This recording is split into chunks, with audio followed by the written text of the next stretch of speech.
In 1880, Joseph Mortimer Granville, an English doctor, invented the first electric vibrator. But not for fun, it was for female hysteria, a catch-all diagnosis for women who felt off, anything from anxiety to dizziness. Doctors treated it by manually stimulating women's genitals until they reached what was called nervous paroxysm. Yep, they literally gave orgasms as therapy. Professionalism was defined as no giggling allowed. This was exhausting for doctors, so Granville created the vibrator to automate the process.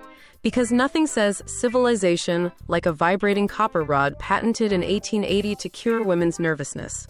Hysteria was basically Victorian code for your feelings don't matter. If a woman complained, she was hysterical. Studies now show this was a tool to control female sexuality and maintain social order.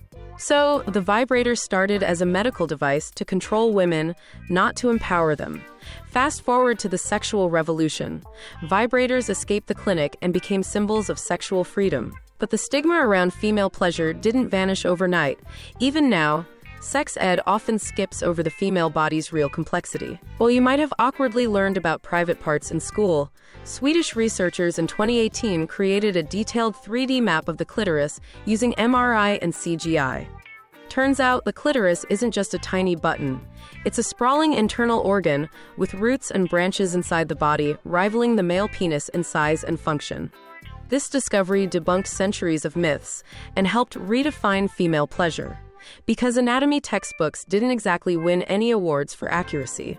From a neuroscience perspective, orgasms release dopamine, the brain's pleasure chemical, and oxytocin, the bonding hormone. That's why sex is both physical and emotional. Studies from the Kinsey Institute and WHO confirm that understanding brain chemistry can help dismantle sexual taboos and improve health. Quick facts to distract you while you process this. In Japan, the Kanamara Matsuri festival celebrates the phallus with giant statues for fertility and good luck. Ancient Greeks believed the uterus wandered inside the body, causing hysteria. A theory so bizarre it sounds like a plot from a bad sci-fi movie. And in 1998, the U.S. military accidentally ordered 100,000 glow-in-the-dark condoms, which were later used in a prevention campaign that was probably very luminous.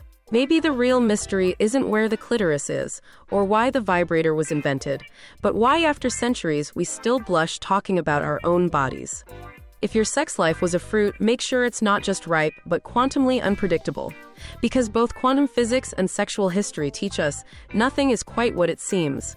Subscribe for more tales where science meets the weird and wonderful. Send this to your most curious friend, and remember, respect your own banana.